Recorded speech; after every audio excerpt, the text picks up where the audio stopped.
Today class for pharmacology is for 2018 batch.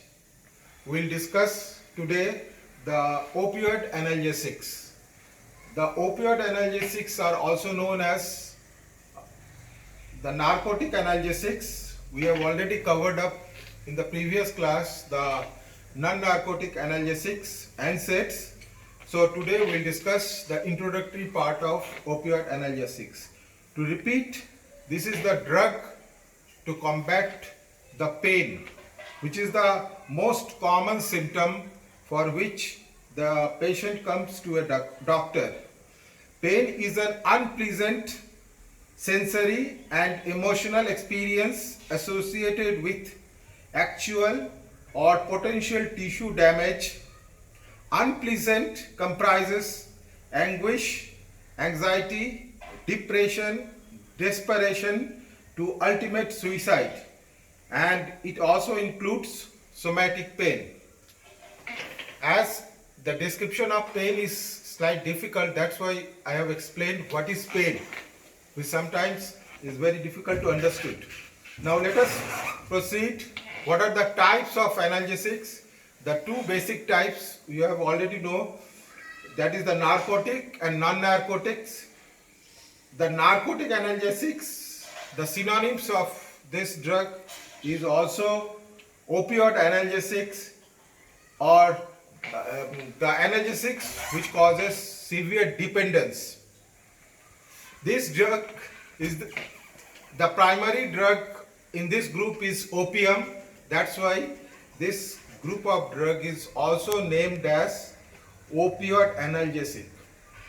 This drug is basically used for visceral pains, which increases the pain threshold, and psychic reaction to pain is totally changed.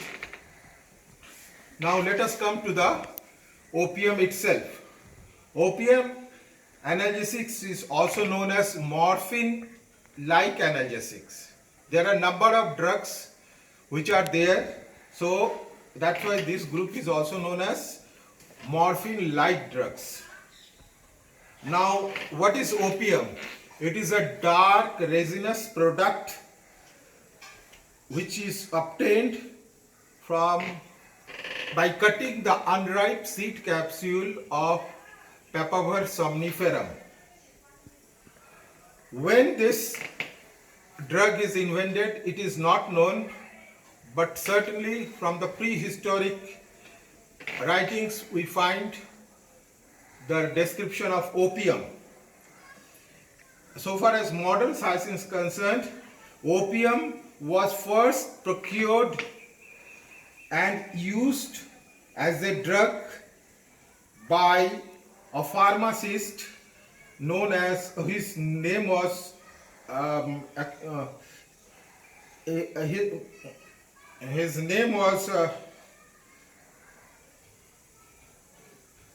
Frederick Serturner. He was a pharmacist and he obtained it first and named this morphine, as it induces sleep, by the name of the god of sleep, that is the Morpheus. He named it morphine. Now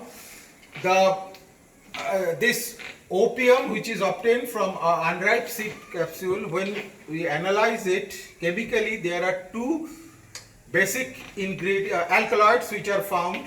One is phenanthrene derivatives and another is benzoisoquinoline derivatives. The phenanthrene derivatives contains morphine, codeine and thebaine, and benzoisoquinoline derivatives contains papaverine and noscapine.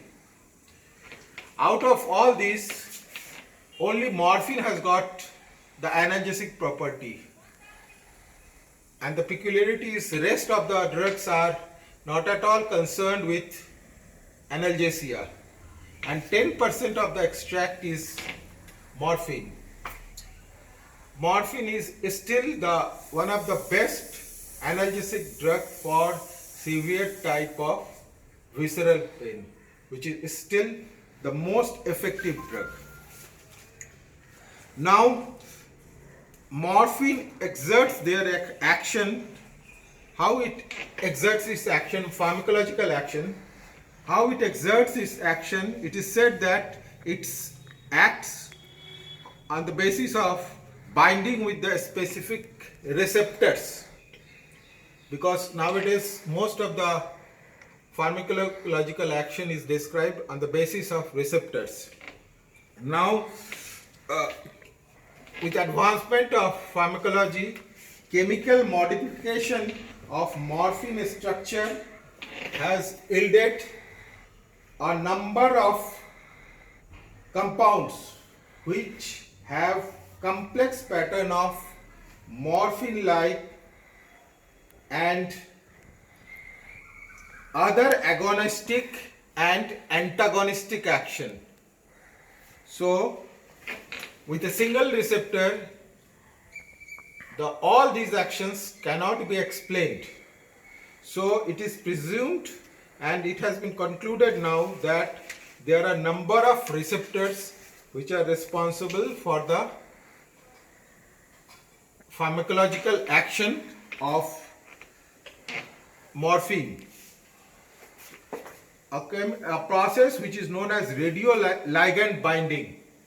This radioligand binding studies have divided the opioid receptor into many types like mu, kappa, delta, sigma, epsilon, out of which mu, kappa and delta is important, and these has got a specific pattern of action. It has got it is presumed that out of which these three, mu, kappa and delta, explains different patterns of actions of opioids and gives hope that selective new high efficacy analgesics free from the disadvantage of existing opioids may be designed in future with specific receptor based action of the chemical. These receptors have a specific pharmacological profile and pattern of anatomical distribution in brain, spinal cord and peripheral tissues. With more advancement, there are subtypes nowadays of all these receptors are there. Now we will limit our lecture to these receptors only, up to receptors. So let us discuss the receptors. The mu receptor, which is the most important receptor for pharmacological action of opium. This mu receptor has got high affinity for morphine. It is the major receptor and it is detected in thalamus, nucleus tractus solitarius, nucleus ambiguous and area post trema of brain. Now this mu receptor is nowadays further divided into mu1 and mu2. This mu1 mediates supraspinal analgesia, mu2 the spinal analgesia, respiratory depression and constipation. These are all the pharmacological action we will discuss later on. The kappa receptor, which is primarily this is nowadays divided into K1 and K3. K1 is primarily spinal analgesia and K3 it limits the lower swelling of supraspinal analgesia. Now point to be remembered that the receptors are named as K1 and K3. There is no K2. That means there is a definite gap between the action of K1 and K3. Though it is not established, but the scientists named it K1 and K3, there is still a gap of action. That is K2 is lacking here.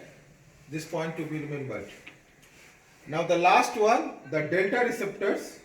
This delta receptor has got high affinity for endogenous opioids, which are the LAV and metenkephalin, which are the endogenous ligands present in dorsal horn of a spinal cord and also present in limbic areas.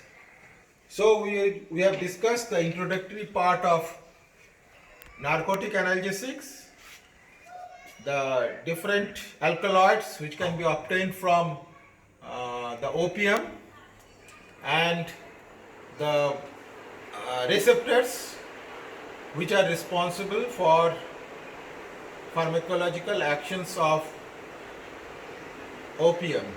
In the next class we will continue with the different pharmacological actions and therapeutic uses. Thank you.